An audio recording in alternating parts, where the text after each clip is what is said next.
The sun bled across the horizon, painting the undersides of the clouds in hues of bruised purple and fiery orange. Long skeletal fingers of shadow stretched from the mesas, clawing at the cracked red earth where the Apache camp lay nestled in a hollow. Jace Coulter reined in his weary gelding on the ridge above the dry wind, whipping dust into his face. He hadn't been looking for company least of all this kind. For weeks he'd been a ghost on the land, drifting between fencing jobs and guiding the occasional greenhorn, the weight of his past, a constant silent companion. He had been drawn by the sounds carrying on the wind, not the rhythmic beat of a ceremonial drum, but the raw, chaotic roar of a crowd, and the sharp, guttural shouts of a man pushed past reason. Urging his horse down the familiar game trail, he entered the camp not as a guest, but as an unwelcome shadow. The scene that met him was one of controlled violence simmering on the edge of explosion. Warriors, their faces grim and streaked with sweat, formed a wide tense circle. In the center, the war chief Kale stood over the crumpled form of another man. Kale's chest heaved, his powerful torso gleaming with a sheen of sweat and dirt, a fresh gash weeping blood from his forearm. The air reeked of cheap whiskey and rage. He was drunk, but it was more than that. A wild, paranoid fire burned in his eyes, a sickness Jace had seen before in men pushed to their breaking point. Before the dust from the first fight had even settled, Kale spun around his eyes, landing on a woman standing just outside the circle. It was his wife Iona. He lunged, grabbing her arm with a brutal grip and dragging her into the center of the ring. She stumbled her deerskin dress, catching on his hand and tearing at the neckline with a sickening rip. A collective gasp rippled through the crowd, part shock, part cruel anticipation. Iona to flinch, her jaw set like stone, her gaze fixed on a distant point beyond the circle of leering faces, refusing to grant them the satisfaction of her fear. Kale shoved her forward, and she nearly fell. He raised his arms, his voice a bellow that silenced the murmuring crowd. "I defeated one challenger. Who is next?" He roared, his words slurring, but his intent venomously clear. He pointed a trembling finger at Iona. "I will give my wife to whoever defeats me." The declaration was not a boast. It was a detonation, a violent, spontaneous eruption of pride and poison that left a stunned silence in its wake. The men shifted their eyes, flicking from their enraged chief to the woman he had just offered up like a piece of property. Jace's gut twisted into a cold, hard knot. This was not his fight. He was an outsider, a white man in a place where his presence was tolerated at best. Every instinct screamed at him to turn his horse and ride, to melt back into the anonymity of the wilderness. But he couldn't move. His gaze was locked on Iona, on the defiant set of her shoulders, and on the small object hanging from a leather cord around her neck. It was a pendant. A simple hand-carved bird, its wings outstretched in frozen flight. The wood was worn smooth with time, darkened by the oils of the skin. And it was identical to the one his younger sister Lily had worn. The world around Jace dissolved. The jeering crowd, the drunken chief, the oppressive heat, it all faded into a dull roar. He was 10 years old again, the night air thick with the smell of smoke and burning pine. He saw Lily's face pale in the moonlight, her small hand clutching that same bird pendant as raiders dragged her from their cabin. He remembered the glint of a pocket watch, the sound of his father's desperate shout, and then a silence more terrible than any scream. He'd carried the memory of that night, like a shard of glass in his soul for 2 decades. A constant, aching reminder of his failure to protect her. He looked back at Iona, standing alone in that circle, her dress torn, her dignity, the only armor she had left. He saw the same bird pendant resting against her skin. It wasn't just a piece of wood. It was a ghost, a promise, a debt he could never repay, but was honor-bound to try. The decision was no longer a choice between caution and morality. It was a visceral, primal instinct. a protective surge rooted in the deepest, most painful corner of his memory. He couldn't save Lily, but he would be damned if he stood by and watched another woman be treated as a spoil of war while wearing her memory around her neck. Some things he murmured to himself, the words lost in the wind a man can't ride past. With a resolve that felt as heavy and solid as stone, he dismounted. The creak of his leather saddle was unnaturally loud in the tense quiet. He walked forward, his boots crunching on the dry earth, every step taking him out of the shadows and into the unforgiving light of the circle. He was no longer a drifter, no longer a ghost. He was a man walking toward a fight he had been avoiding his entire life. Every eye in the circle swiveled to Jace as he stepped into the clearing. A low murmur rippled through the warriors, a mixture of shock, contempt, and raw curiosity. He was a stranger, a white man, and his intrusion was an affront. Yet there was a stillness about him, a deliberate calm that held their aggression at bay. He moved without haste, his eyes fixed not on Cale, but on the ground before him. He unbuckled his gun belt and the heavy leather whispering as he coiled it and placed it carefully on the dirt. The Colt Peacemaker, its wooden grip worn smooth from his hand, lay facing away from the circle, a sign he sought no quarrel with a gun. His coat, heavy with the dust of 1,000 miles, came off next, followed by his worn leather boots. He moved with a practiced economy, each action showing he was not panicked, though the thudding of his heart against his ribs was a frantic drumbeat. He told himself to breathe, to keep his hands steady, to not let the fear that coiled in his gut show on his face. Iona watched him, her mind a maelstrom of confusion and terror. When Cale had torn her dress, she had braced for the familiar humiliation. The hungry stares of the other men were a violation she had learned to endure by retreating deep within herself. But this stranger... When his eyes met hers, she saw none of that predatory hunger. His gaze had dropped almost instantly away from her exposed skin, as if to grant her a privacy the others had stolen. It was a small thing, a fleeting moment, but it struck her with the force of a physical blow.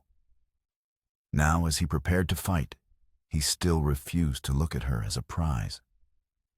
He was looking at the challenge itself. Still a bitter skepticism warred with that flicker of surprise. What if this was just a different kind of performance? A clever act to win a prize he desired just as much as the others. The thought soured in her stomach. Freedom was a dangerous hope, one that had been crushed too many times to be trusted. A new cage, even one with a gentler keeper, was still a cage. The young warrior, who sometimes served as an interpreter for passing traders, stepped forward, his face a mask of disbelief. He repeated Cale's terms in clipped, uncertain English. No guns, no knives, only bodies and strength until one man yields. Jace offered no grand speech, no defiant boast. He gave a single curt nod. He stepped barefoot onto the packed earth, the rough sun-baked ground, a shock of texture against his soles. The circle of warriors pressed in their hostility, a palpable force. Inside his mind was a calm island in a sea of adrenaline.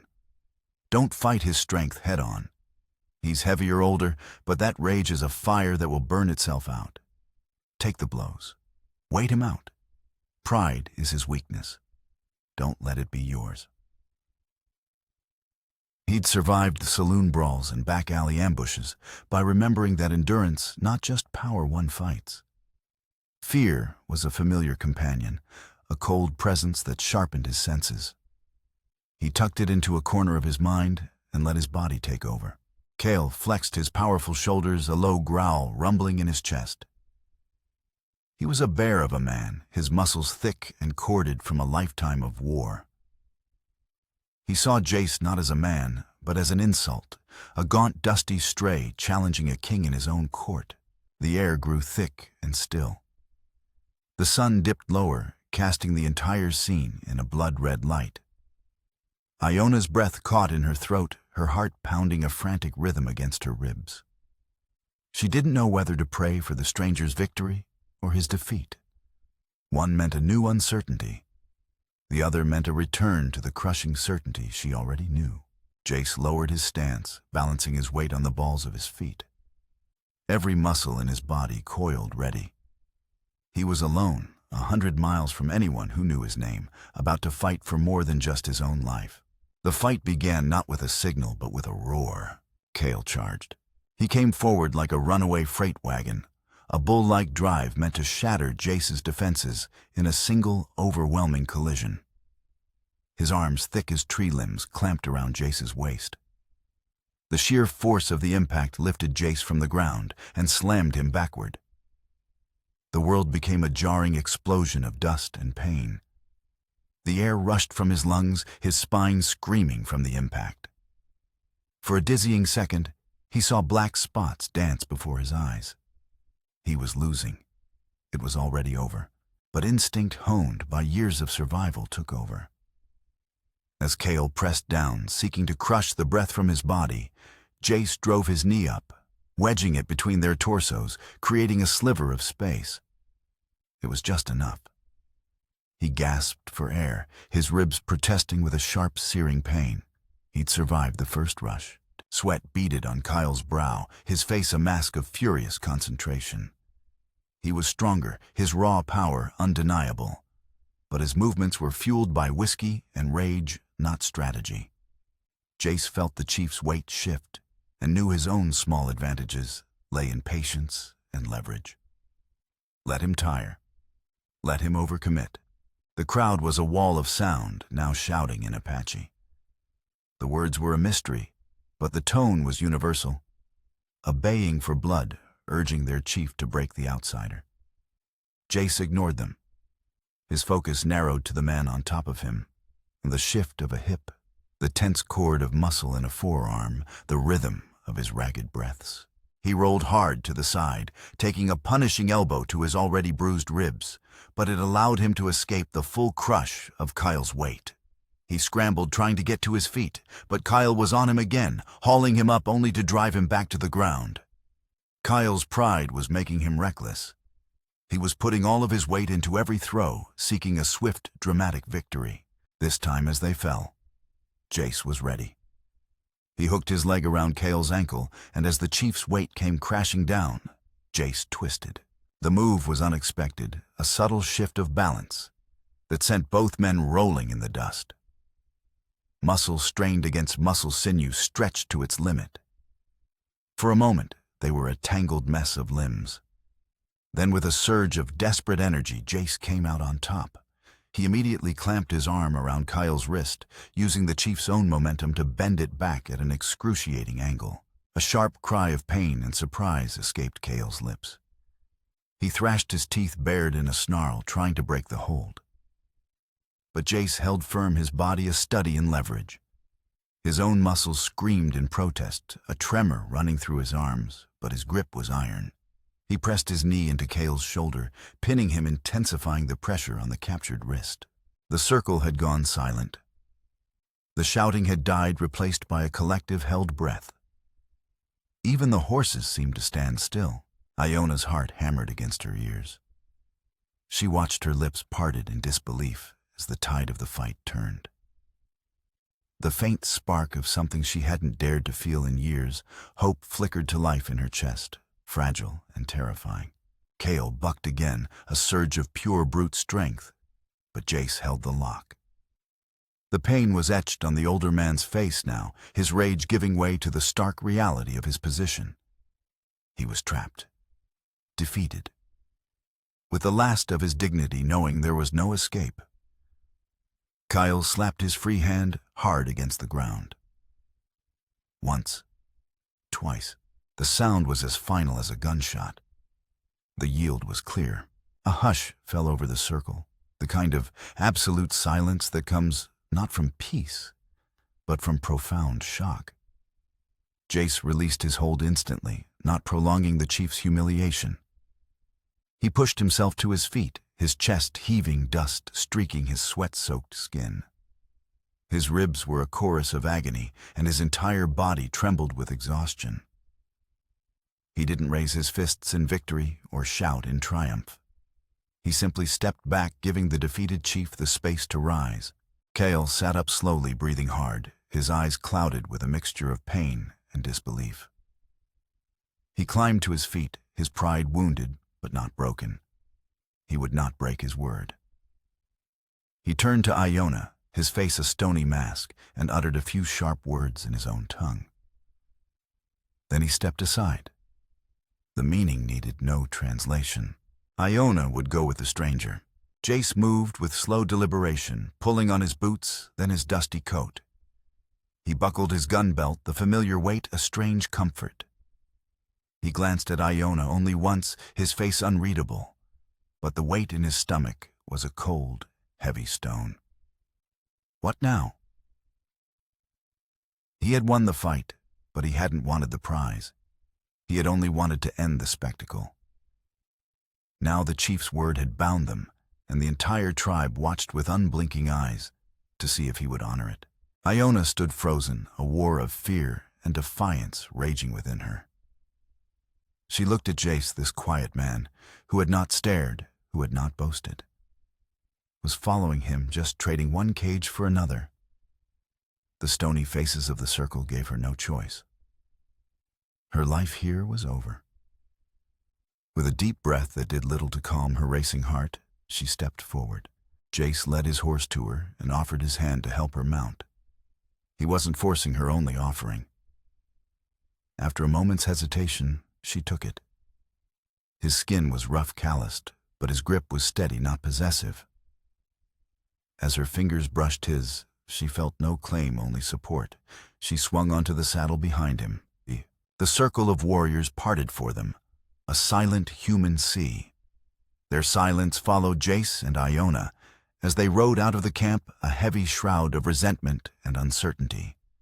The challenge was done, but the questions sharp and jagged as the rocks beneath the horses' hooves had only just begun. Who was this man?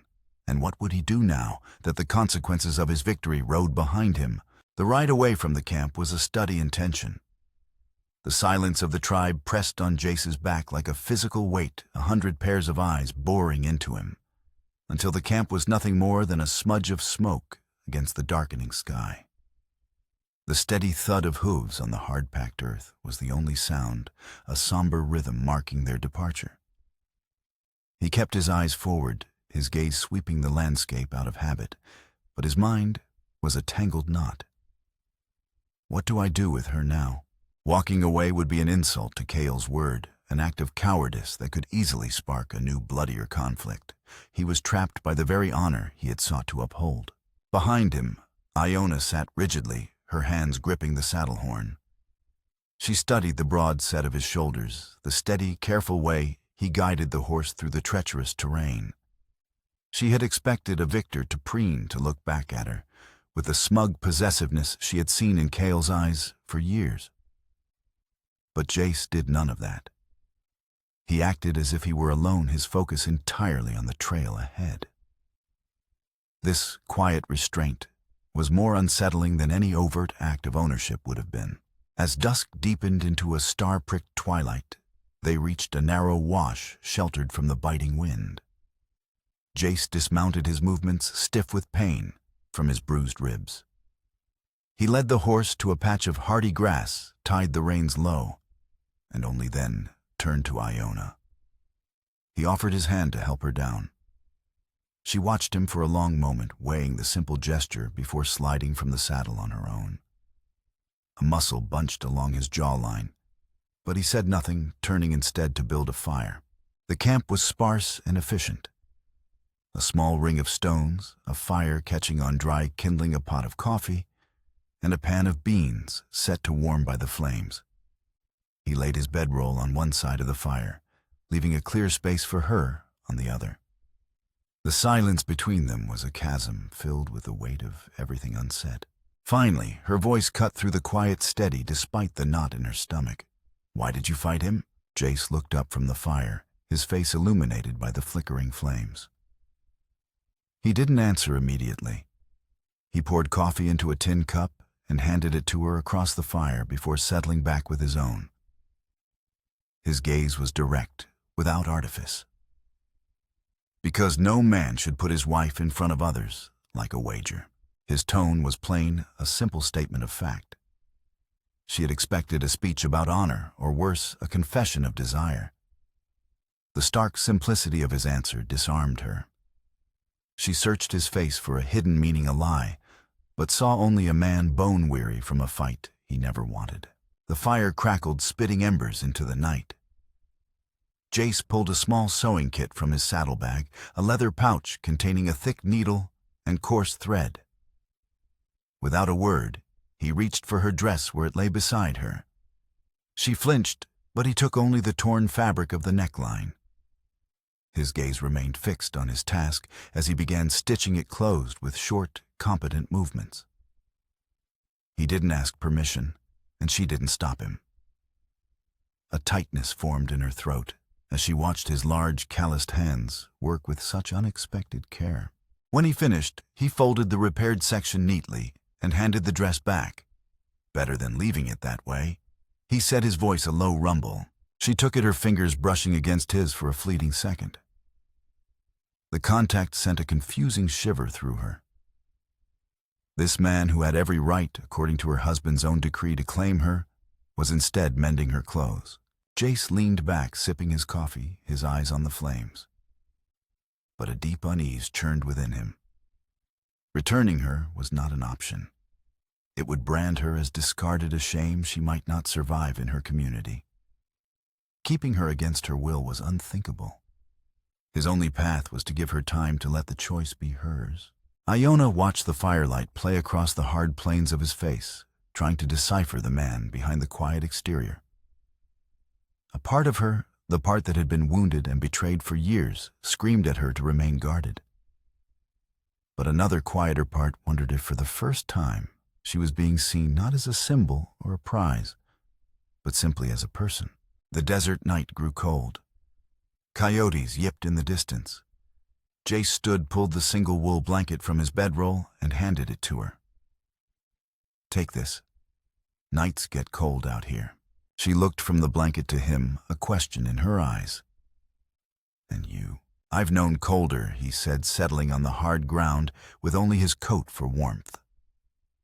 It wasn't a boast, just the simple truth of a hard-lived life.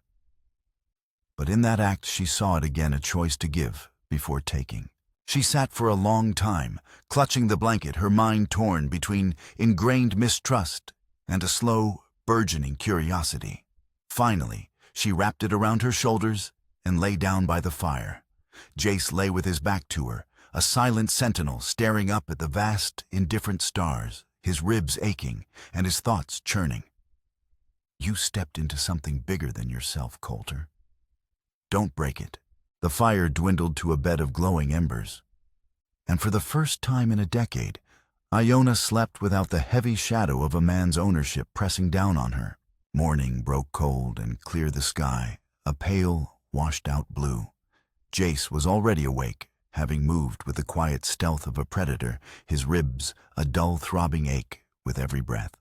When he returned from the creek with a full canteen, Iona was sitting up, the blanket pooled around her, her dark hair unbound, and catching the first rays of sun. She watched him with a guarded intensity, as if trying to measure the man he was away from the heat of the fight. "We'll head west," Jace said, his voice gravelly in the morning air. He set a pot of water over the fire's embers. "There's an old shack I used a few years back. Walls a roof. No one around to bother us." He stated it as a plan, not a command, leaving a space for her to object. She studied him, her fingers tightening on the blanket. "Why do you care if I come or go?" The question was the heart of her confusion. Jace met her gaze. "Because your husband gave his word in front of his people. If I leave you here, they'll call you unwanted.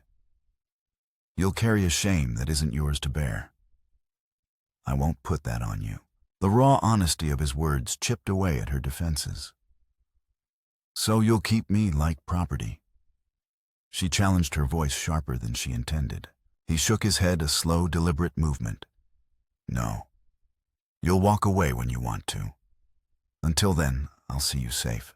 This was more dangerous than any threat. The cage she knew had clear bars. This promise of freedom, conditional and uncertain, felt like standing at the edge of a cliff. She lowered her gaze, hiding the conflict in her eyes. The journey west was arduous. The terrain shifted from flat scrubland to rolling hills cut by deep, dry gullies. Jace rode with a ceaseless vigilance, his eyes constantly scanning the horizon. She saw it in the small things, the way he checked their back trail, the way he paused on high ground to survey the land below, so the way his hand always rested near the butt of his revolver. These were the habits of a man who had learned that survival was a full-time occupation. They reached the shack at dusk. It was a humble, weathered structure, its rough-hewn boards bleached gray by the sun, a crooked stone chimney leaning against one wall. It was solitary and stark, but it was solid. Jace entered first, his pistol drawn out of pure ingrained habit, clearing the shadows, before stepping aside to let her in. The interior smelled of dust and old pine, not decay. A simple hearth, a rickety table, and 2 crude stools were the only furniture. "It'll do," he said, setting their meager supplies on the table. Iona looked around the small space. She had nothing. Not a single possession beyond the dress on her back, now held together by his rough stitches. For years she had been surrounded by the trappings of Kale's status, but none of it had ever been hers. Now stripped of everything, the emptiness was stark. A stone of despair settled in her chest. Jace saw the shadow pass over her face. He turned to his saddlebag, pulled out a folded square of calico he'd bought at a trading post weeks ago, and placed it on the table. The fabric was printed with a pattern of faded blue flowers. "It's not much," he said gruffly, not looking at her as if embarrassed by the gesture. "But you can make something of it. Something that's yours." Iona reached out and touched the cloth. The simple, unasked-for gift rattled her more than the duel had. No one had ever given her something just for her. Not for use, not for show, but for her alone. Her throat tightened, and she could not speak, but when she finally looked up at him, the hard guard in her eyes had softened. That night they ate by the firelight, the silence between them now comfortable rather than tense. It was Iona who broke it. "Why were you even there?" she asked, the question that had been nagging at her since the beginning. "At the camp." "You're not a traitor." Jace leaned back against the wall, his eyes on the flames. "I've spent too many years on this land, watching men treat women like they were cattle to be traded or won. Couldn't stand to watch it happen again." The words were plain, unadorned with any false nobility. She absorbed them, her heart giving a strange, unfamiliar tug. She wasn't ready to trust him, not completely. But she was beginning to believe he meant what he said. When the fire burned low, he handed her his blanket again. He settled against the wall near the door, his revolver on the floor beside him. Iona lay by the hearth, watching him in the dim light. A startling realization came to her. He wasn't just a man who had won her. He was a man who intended to protect her, perhaps even from himself. She turned her face to the fire, the unfamiliar feeling of safety, a warm weight in her chest, and let sleep take her. In the days that followed, a quiet rhythm established itself within the walls of the shack. Jace worked from dawn until dusk, reinforcing the small corral setting snares along the creek and patching the roof with salvaged tin. Iona, in turn, transformed the dusty interior. She swept the floors, scrubbed the single pot with sand until it gleamed, and using the flour Jace had bought, she baked bread on a flat stone in the hearth. The warm, comforting smell filled the small space, a scent of domesticity that felt both strange and wonderful. One morning, Jace announced they were low on salt and coffee. "There's a trading post a day's ride from here. We'll need supplies." He didn't say what he was thinking, but he was already bracing for the looks, the whispers, the crude assumptions that would come, when a white man walked in with an Apache woman. The post was a long, low building with a sagging porch where 2 grizzled freight men sat spitting tobacco juice into the dust. Their eyes locked on Iona the moment she dismounted, their gazes crawling over her with a familiar degrading appraisal. Her stomach clenched. She lifted her chin, her back straightening, but the sting of their stares was a familiar poison. Jace tied their horse to the rail and simply stood there, his presence a silent, immovable object. He didn't glare or speak, but he didn't move, until one by one the men grew uncomfortable under his quiet scrutiny and looked away. Only then did he turn and hold the door for Iona. Inside, the air was thick with the smell of leather dust and dried goods. The proprietor, a sour-faced man named Silas Blackwood, watched them from behind the counter. He was impeccably dressed for a frontier trader with a silk vest and a gleaming gold pocket watch. His smile was a thin, predatory slash. "Well now, Coulter. Didn't expect to see you again so soon." Blackwood said, his voice smooth as oiled leather. His eyes flicked to Iona. "And with company. Business must be good. Just need supplies." Blackwood Jace said, his tone flat. He began gathering what they needed: flour, salt, coffee, a small tin of peaches. He paused by the bolts of cloth, adding a length of sturdy blue cotton and a packet of needles and thread to his pile. At the counter, Blackwood leaned forward, his smile never wavering. "A man of your solitary nature, Coulter. It's a surprise to see you settling down. I must confess I'm curious about your past. The name Coulter isn't common. Any relation to the old Marshal Jebediah Coulter?" Jace went still. "He was my father." Blackwood's eyes gleamed with an unnatural interest. "Is that so? A famous man? A hard man, they say. Brought down a lot of scum. The O'Driscoll gang, I believe, was his final triumph." He pulled out his pocket watch, flipping the engraved silver lid.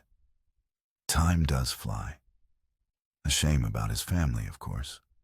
The raid. A terrible tragedy. Jace's hand instinctively went to the worn bird pendant he kept tucked inside his shirt, a nervous habit he'd never shaken. The glint of Blackwood's watch seemed to sear itself into his mind, a silver circle with an intricate engraving of a coiled serpent. "Paid," Jace said, dropping coins on the counter and cutting the conversation short. He gathered their things and left Iona following close behind. That night, Jace was restless. He was haunted by a dream, fragmented and chaotic.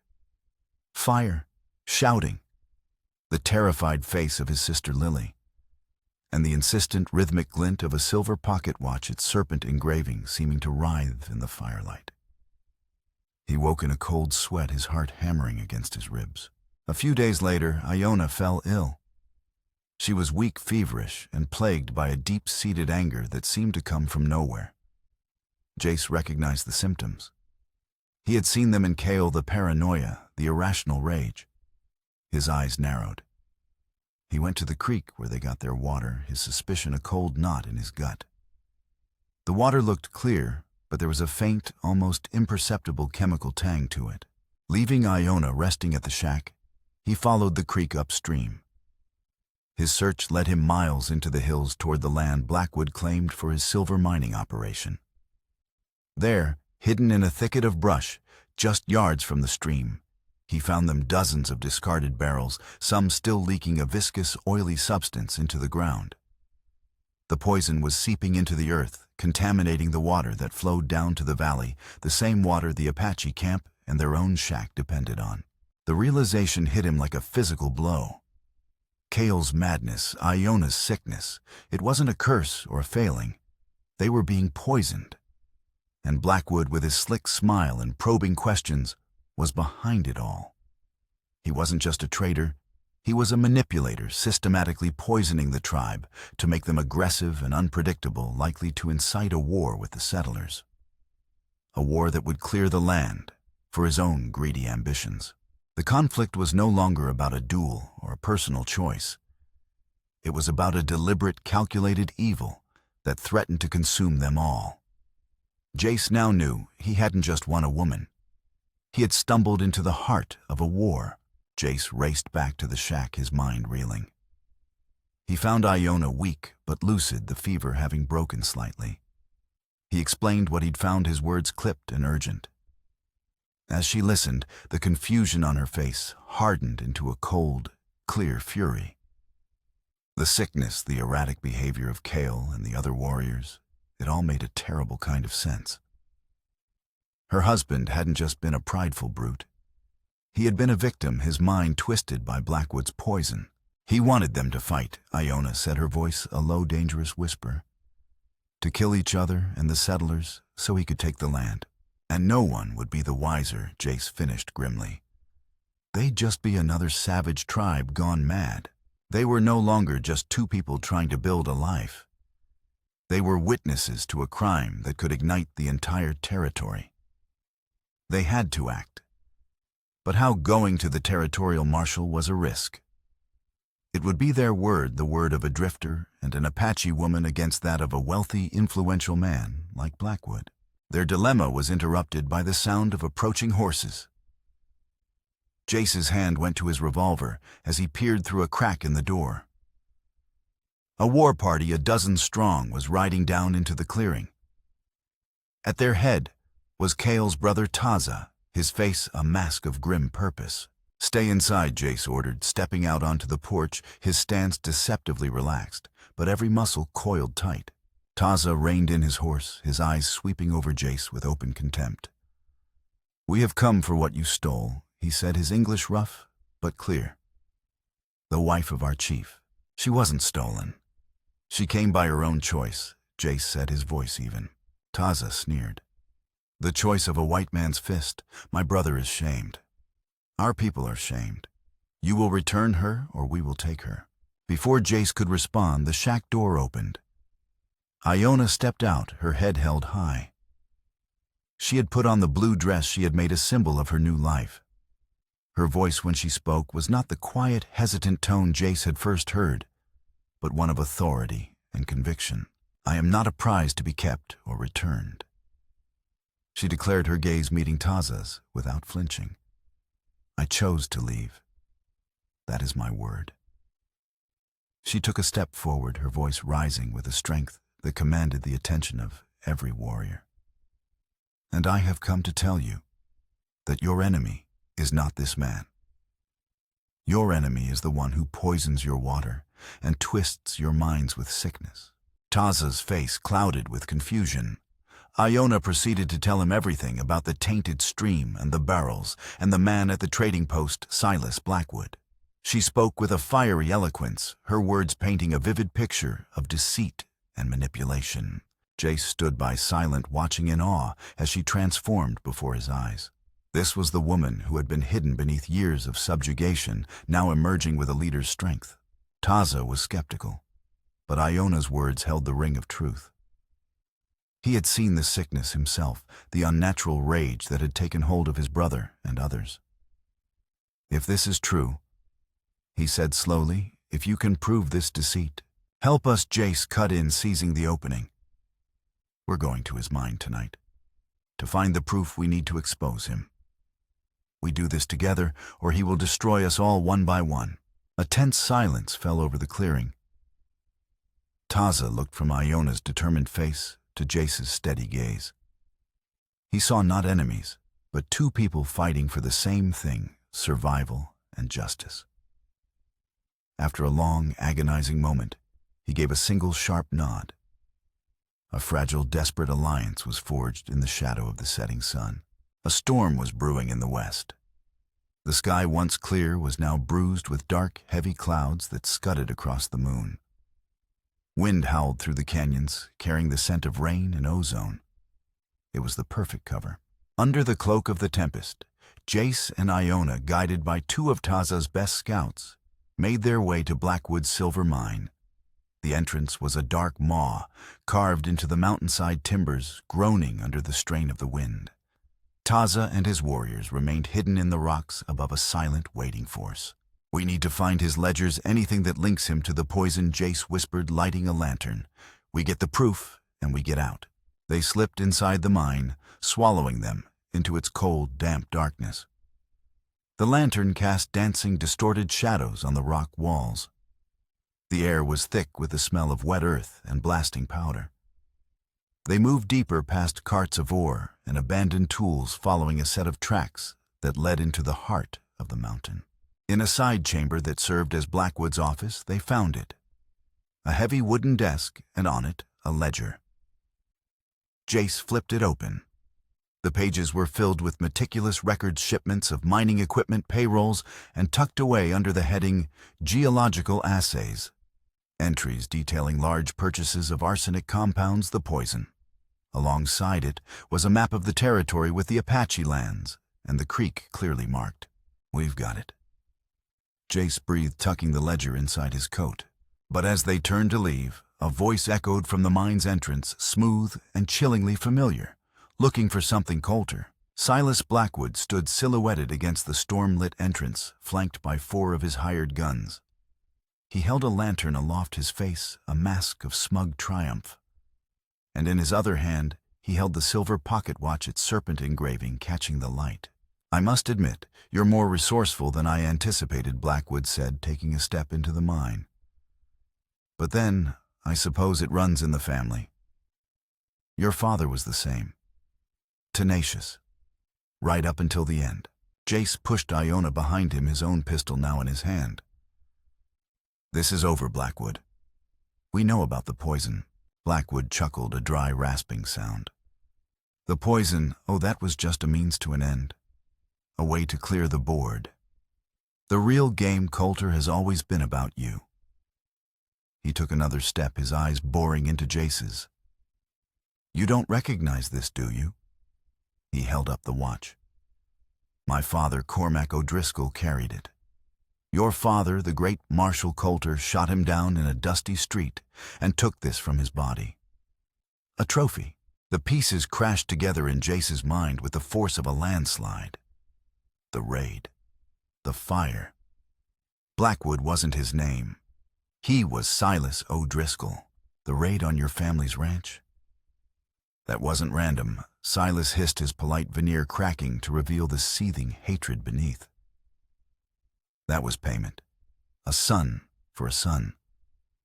I was supposed to take you, but you got away. I only got your sister." Jace's blood ran cold. The face of Lily clutching her bird pendant flashed before his eyes. "You?" The word was a choked, strangled sound. "I've waited 20 years for this." Silas continued, his voice rising with manic energy. "I built this life, this enterprise, all to draw you out.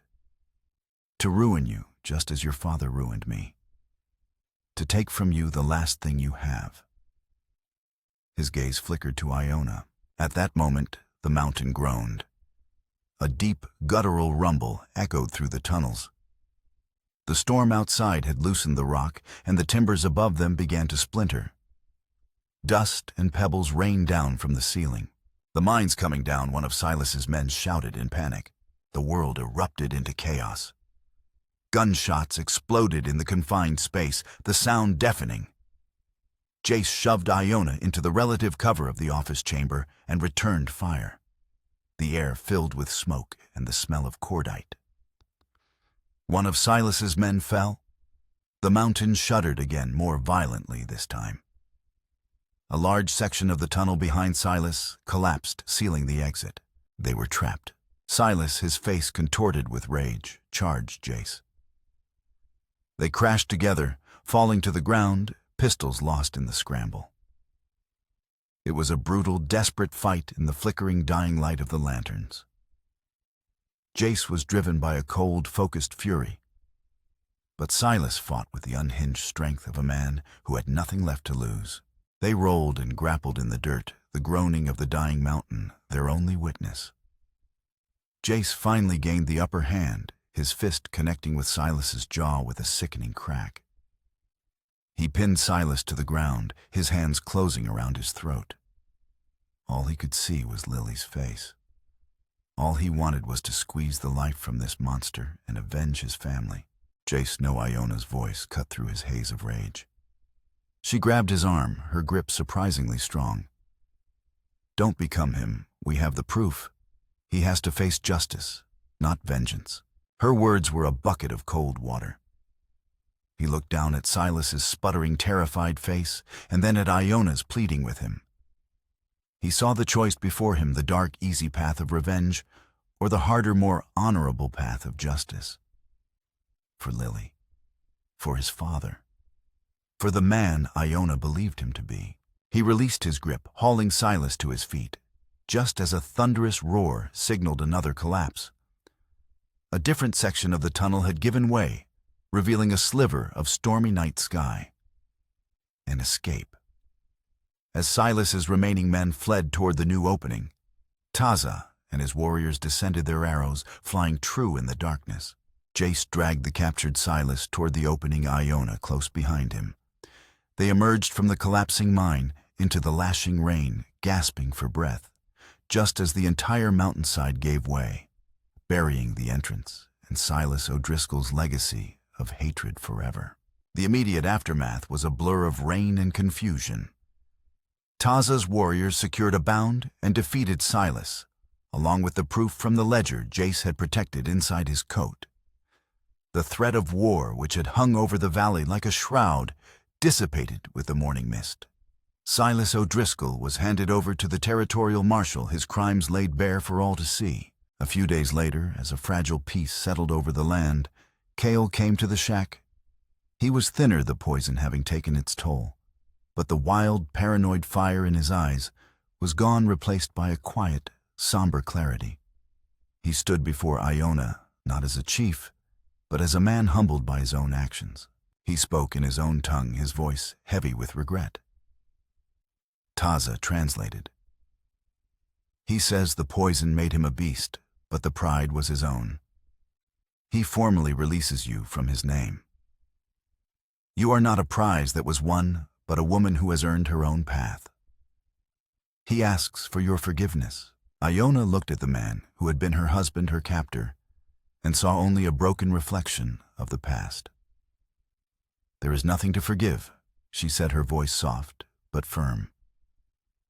We were both victims of the same man. Go in peace. Cale nodded, a great weight seeming to lift from his shoulders. He turned to Jace, met his eyes, and offered a nod of profound, unspoken respect before turning and walking away, finally leaving Iona's past behind her. Months passed. Spring breathed new life into the valley. The small patch of earth by the shack Iona had tilled now bloomed with hardy vegetables. Jace had repaired the corral, and the sound of his hammer was a steady, reassuring presence. They had built a life from the ashes of violence and deceit, a quiet existence forged in shared struggle and proven trust. Their bond, unspoken but deeply felt, was the foundation of their home. One evening, as they sat on the porch watching the sun set, Jace reached into his shirt and pulled out the worn bird pendant he had carried for 20 years. Its string was frayed, the wood smooth as a river stone. This was my sister's, he said, his voice thick with emotion he rarely showed. Her name was Lily. She wore it the night I lost her. He held it out on his calloused palm. I've carried it ever since, a reminder of what I failed to do. Iona gently took the pendant, her fingers closing over his. I don't want it to be a memory of failure anymore. Jace continued, his gaze meeting hers, clear and full of a love that needed no declaration. I want it to be a promise. For a new beginning. He took the pendant from her hand and carefully tied it around her neck. It settled against her skin, a symbol not of a ghost, but of a future. She placed her hand over his, her touch a silent vow. They were no longer two survivors, adrift and alone. They were a family. They looked out over the valley, the last light of day, painting the world in shades of gold, and rose partners ready to face whatever came next together.